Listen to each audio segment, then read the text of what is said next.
Hi friends and colleagues, my name is Karen Moschler. I'm principal at Meadowvale Elementary, and I'm sorry that I can't be with you as we start our journey this year with social emotional learning, but just had a prior commitment.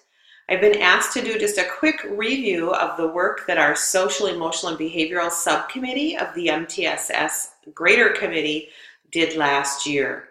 And so with that, I'll share just a few highlights from our year.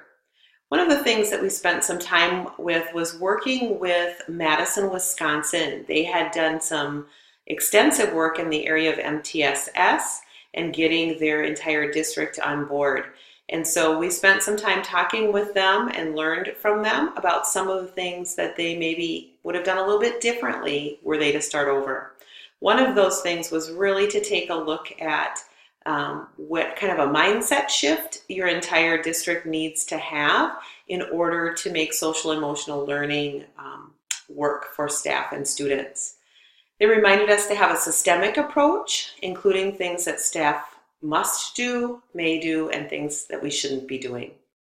Making sure that we include training on how to review data and analyze that data, and then making sure that we acknowledge and affirm everything that we're doing well. Another thing that we did last year was really took a look at what's the current reality, what's happening in ISD 728 currently. One of the things we noticed right away is that buildings vary in their use of social and emotional learning, curriculum, and behavioral responses. We have everything from buildings who are trained in PBIS to those that are using some of the PBIS parts of the framework, to buildings that are using and have had lots of training in responsive classrooms, some that are using zones of regulation. We really found that we're all over the board. We also learned that the language that we're using across the district and around social emotional learning is different between each building. We do know that we have second step as a social emotional learning curriculum used in the elementary. It's currently only mandatory at grades K1 and 2 and optional at 3, 4, and 5. We also know that we have no SEL curriculum at the secondary. And really from that, what we've learned is we do not have a strong, solid Tier 1 in place.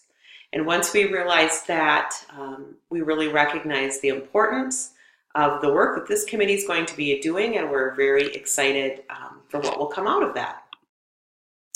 So from that, because we knew we didn't have a real solid Tier 1 in place, one of the things that we did is we created some SEL recommendations for the district, just as a place that once we learned that the strategic plan might head down this pathway, that we really wanted to talk about what would be some recommendations that we would have as a committee for this journey, recognizing that this committee that's now in place might make some different decisions, might decide upon some different ideas and recommendations. So I've included this SEL district-wide link for recommendations in our agenda for today, so we can take a peek at that if that works for the committee today. After we did that, what we really probably got the most excited about that was that Minnesota came out with the social and emotional learning competencies as defined by MDE. And again, within this presentation that I have linked in the agenda, you're able to go out to the MDE website and you can see there how social emotional learning is defined by MDE. And they also gave us some implementation guidelines and then have the social emotional competencies around these 5 areas: relationship skills, self-awareness, self-management, social awareness, and responsible decision-making. I think this is one of the things our team was most excited about, was to see that Minnesota finally came out with those competencies to help guide us in our work. And then one of our biggest tasks was really to create some intervention resources, realizing that we're going to be doing this without having a solid Tier 1 in place. But we knew that we needed some resources for teachers right now. Might have almost felt like a Band-Aid, but we needed resources out there for teachers because there were situations or issues where they needed some type of intervention around behavior. We wanted resources that were teacher-friendly, resources that were not overwhelming, and resources that included strategies and not curriculum per se, because we knew we had so many different curriculums across the district. And so we did create some intervention resources, and I have that link in our agenda as well. Sarah Braun can certainly talk you through how that was created, because she really helped us to take what we wanted and put it into a format that can be accessed through our ISD 728 website. Once we had those materials done, then we said, here are going to be our recommendations as we go forward. Again, this was done in the spring before this committee was even in place. And so we really said at that time it would be important for our student support teams to have training on the behavior intervention resources so that when they're meeting this coming year, they're able to know where they can access some of those resources as they're helping their colleagues.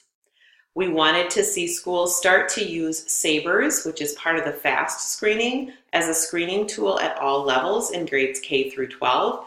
And we said that because we know it's not necessarily the be-all, end-all, but it is something that we currently have, when it would be at no extra cost to the district, and it might be a nice place just to start gathering benchmarking data. We also wanted to make sure that we were this information was being embedded into the PLC one-stop shop, that we're not just looking at academic data, but we're also looking at behavioral data. Again, then we wanted to encourage this committee to just take a peek at the SEL district-wide recommendations. And again, hopefully that this group, our committee here, can use this as a part of their work, recognizing that we're all growing and learning together, and some of that's going to change as we grow and learn together more. And then it would just be a suggestion that the Social Emotional Learning Subcommittee at some point, whether it be this year or into the future, continue the work, certainly in Tier 1 and also eventually in Tiers 2 and 3, but really starting in that Tier 1 to unpack the competencies, to review resources, and hopefully get us started on a path in which we are implementing some social emotional learning competencies across the board, consistently in ISD 728. That's just a quick summary of the work we did. Again, as I mentioned before, all of the things that I've referenced in this presentation are in your agenda, so you have lots of links there that you can take a peek at. Several of the committee members who worked on this subcommittee are also on the Social Emotional Learning Subcommittee, so they will be able to hopefully answer any questions in my absence. So thanks, and I'm excited to join you for our next Social Emotional Learning Committee. Have a great meeting.